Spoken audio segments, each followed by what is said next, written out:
All right, today we're tackling what has to be our shortest source material yet. I mean, it's just 3 words. But what if I told you that inside those 3 little words, there's a masterclass in communication? Let's dive in and see.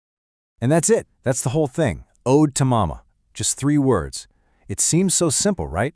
Almost too simple. But trust me, hiding in plain sight here is this perfectly engineered piece of emotional communication.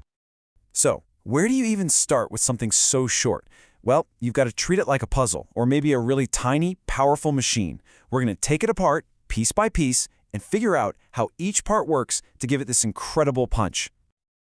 This really gets to the core of it, right? How can so little say so much? And the answer is pretty cool. It's because these are not just any 3 random words pulled out of a hat.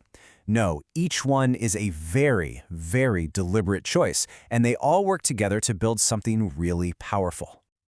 Okay, so with any puzzle, you need a place to start. For us, that's going to be the very first word, the foundation of this whole phrase, the word ode. So, what exactly is an ode? I think for a lot of us, it just sounds like a kind of fancy, old-fashioned word for a poem. But it is so much more than that. And choosing this specific word, well, that's our first big clue to unlocking the meaning here. Okay, let's get the textbook definition out of the way. The dictionary says it's a lyric poem addressed to a particular subject, and so on. It sounds pretty formal, right? Kind of structured. But what does that really mean? What's the vibe it's creating? Let's dig a little deeper. Right. So an ode isn't something you just scribble in your private diary. No way. This is a public declaration. It's like you're putting your feelings up on a stage under a spotlight for everyone to see. It's meant to be grand and serious and elevated.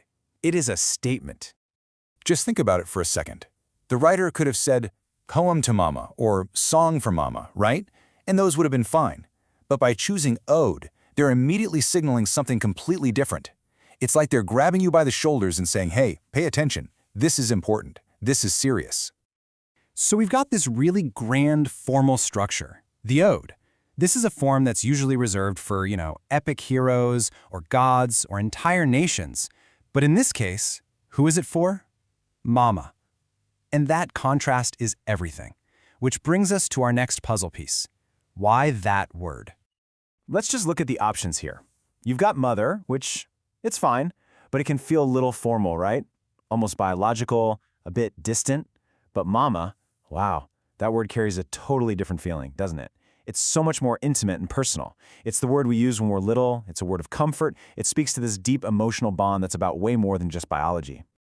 And this quote just nails it perfectly. The choice of Mama tells a story of a relationship, not just a relation. You see that distinction? It's huge. That one word instantly makes you feel warmth, safety, a connection that pretty much everyone on the planet understands, no matter what language they speak.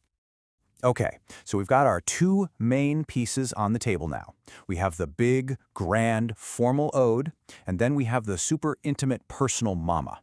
On their own, each word is powerful, but the real magic, the genius of this phrase, is what happens when we click them together. This is where it all comes together. Check this out. You take this super high-level public form of praise, the ode, and you point it directly at one of the most private, intimate relationships we have, the one with our mama. And what you get is, well, it's this incredibly profound statement. You're taking a personal, quiet love and shouting from the rooftops that it deserves universal respect. And that's the absolute genius of it. It's the formal meeting the familiar. It's that collision that creates all this emotional power. It's basically a way of saying, you know what? My very personal love for my mama, it deserves the same respect and awe that you'd give to a giant public monument. It's incredible. So I think the big takeaway here is that every single word we choose matters. They all carry their own history, their own baggage, their own power. Ode to Mama is the perfect proof that even the absolute simplest phrases can hold an entire universe of meaning. And that kind of leaves us with a question, doesn't it? What kind of power is hiding in the simple words that you use every day? Something to think about. Thanks so much for joining me.